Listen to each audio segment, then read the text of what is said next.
Hi guys, welcome back to our series vending business in India. आज बात करेंगे कि जब हम कहते हैं कि वेंडिंग मशीन रिटेल का फ्यूचर है और रिटेल के बिजनेस को क्विक ग्रोथ प्रदान करता है, तो फिर क्यों इंडिया में वेंडिंग मशीन की कमी है? क्यों इंडियन रिटेलर्स अभी भी अनमेन रिटेल की तरफ नहीं बढ़ रहे हैं?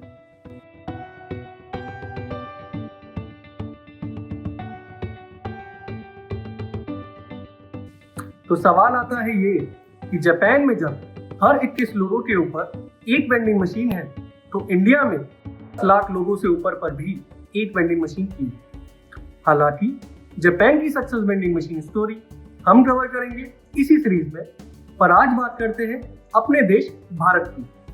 सो पहला रीजन है, इंडिया एक डेवलपिंग कंट्री है जहां अभी तक न्यू टेक्नोलॉजी बड़ी ही लेट आती है। इंटरनेट कनेक्टिविटी की बात करें तो हमारे देश में काफी जगह आज भी अच्छा इंटरनेट नहीं मिलता, और तो और हमारी टीयर 2 और टीयर 3 सिटीज में आज भी 24 आवर्स इलेक्ट्रिसिटी नहीं आती।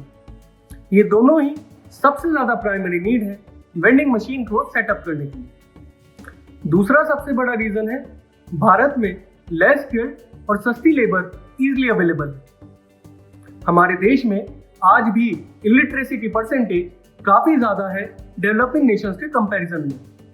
इसी वजह से कंपनीज को सस्ती लेबर आसानी से मिल जाती है और वो इनिशियल इन्वेस्टमेंट जो कि वेंडिंग मशीन को सेटअप करने के लिए चाहिए, उससे बचना प्रीफर करते हैं। अगला रीजन है टेक्नोलॉजी से कम अवेयर होना। हमारे एल्डर्स यानी कि 40+ एज के लोगों को व्हाट्सएप तक चलाने में प्रॉब्लम होती है। हमारे एल्डर्स आज भी कैश को प्रीफर करते हैं रेदर देन डिजिटल करेंसी को। पेटीएम, फोन पे और गूगल पे जैसी एप्स हालांकि काफी पॉपुलर है, तब भी एक लार्ज पॉपुलेशन का हिस्सा इन पर अभी तक भरोसा नहीं कर पाया है। हालांकि ये जरूर है कि डीमोनेटाइजेशन, जियो और कोविड ने इस बिहेवियर को काफी चेंज किया है। Next, vandalism and lack of public discipline.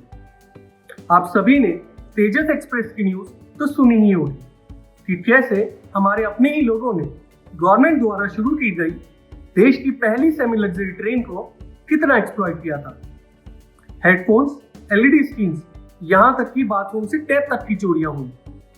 हमारे देश में हर एटीएम पर एक गार्ड की ड्यूटी फिक्स है, सीसीटीवी कैमरास होने के बावजूद, तब भी लाखों की चोरियां होती हैं।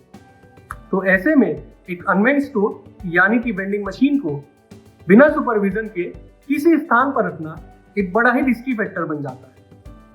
फोर्थ रीजन है, इंडिया में मेजरली कैश डिपेंडेंट मशीन है और कैश को मैनेज करना एक बड़ा ही टिपिकल काम हो जाता है जब देश में नोट्स चेंज होते रहते हो। जैसे कि आप सब जानते ही हैं कि डीमोनेटाइजेशन के बाद एटीएम्स को अपडेट करने में कितनी परेशानी हुई। इसके अलावा नोट अगर थोड़ा मुड़ जाए या थोड़ा फट जाए तो ये मशीन्स उसे एक्सेप्ट नहीं करती। लास्ट रीजन है, एक पुरानी चलती आ रही सोच रिटेल बिजनेस को करने की कि कस्टमर प्रेफर करता है दुकान के अंदर आकर सामान को खरीदना।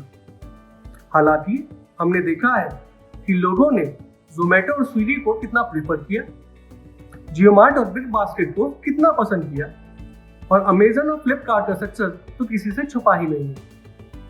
तो ऐसे में बहुत जरूरी है कि समय की मांग के अकॉर्डिंग रिटेलर्स अपने आप को टेक्नोलॉजी से जोड़ें ताकि अपना बिजनेस फ्यूचर रेडी बना सके। हालांकि रिसेंट टाइम्स में हमने लोगों के बिहेवियर में काफी चेंज देखा है।